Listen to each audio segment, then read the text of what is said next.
Ғашық болғым келіп жүр, шын айтамын. Ғашық болсам ашылып сыр айтамын.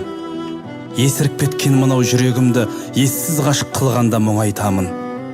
Сен оны білемісің, көремісің? Көзіме көрінбей жүр неге құсым?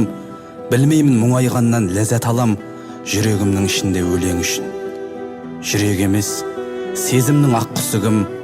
Ашылмаған кеудемде жатты сырым. Мұң мен қайғы екеуі екі бөлек. Қайғы қатал, ал бірақ тәттісі мұң. Ғашық болғым келіп жүр бұрынғыдай. Бұрын соңды өтпеген күнім бұлай. Өкінішім көп, бірақ мына мені басқаша күйгендірді бүгін Құдай. Талай сылқым сұлуға жолығып ем, кетіп қалған біреудің көлігімен. Ғашығына қосылмау бір мен үшін өкінішті сәт емес, соны білем. Ұмытты деп сен маған өкпелемең.